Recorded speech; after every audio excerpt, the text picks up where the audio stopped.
দেখো কি কাণ্ড হইতে গেছে। আমি তো বিয়ে করে নিয়ে আসছি, বউ কিন্তু আমার কোটিপতি। কি কইতেছস তুই? এত কোটিপতি মাইয়া কেমনে রাজি হইলো তোর মতো সবজি আলার লাগে বিয়ে হইতে? এই কথায় আছে না, লুঙ্গি খুলতে সময় লাগে, ভাগ্য বদলাইতে সময় লাগে না। নতুন বউ লইছস, ঘরে নিবি না? চলো বউ, ঘরে চলো। তোর মতো সবজি আলার সাথে কিসের ভালোবাসা? বউ, আমি গরিব, সবজি বিক্রি করি, তাই বলে তুমি আমার সাথে এরকম ব্যবহার করতে পারো না। চলো আমরা বাসা শুরু করি। তোর মতো একটা সবজি আলার সাথে আমি করব বাসর ঘর? অসম্ভব, কারণ তোকে আমি স্বামী বলে মানি না। তুমি কি বললা? তোর মতো সবজি আলা আমার মতো একটা সুন্দরী কোটিপতি বউ পাবে, সেটা কিভাবে হয় বলতো? তুই বল শুনি। আমি তো তোমাকে জোর করে বিয়ে করি নাই, তুমি আমাকে জোর করে বিয়ে করছো। এই বিয়েটা ছিল চোখের ভুল অপারেশনের মতো, আর এই ভুলটা আমি একদমই বাড়াইতে চাই না। সো তুই আমাকে আজকেই ডিভোর্স দিবি। এই ছোট লোকের বাচ্চা, তুই থমকে আছিস কেন? ডিভোর্স দে আমাকে।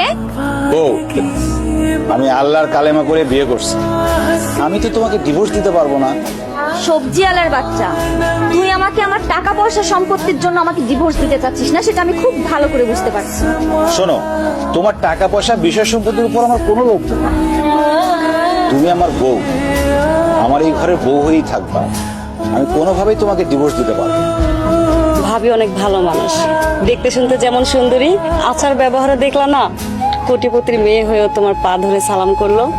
তোমরা তো বড় লোক মানুষ, তোমাকে রান্না বাড়ি আলাদা। আমরা তো গরিব মানুষ, অত ভালো করে রাঁধতে জানিও না, কোনোদিন খাইও না। তাই কইছিলাম তুমি যদি নিজের হাতে রান্ধো তুমিও খাইতে পারবা, আমরাও মজা করে খাইতে পারবো।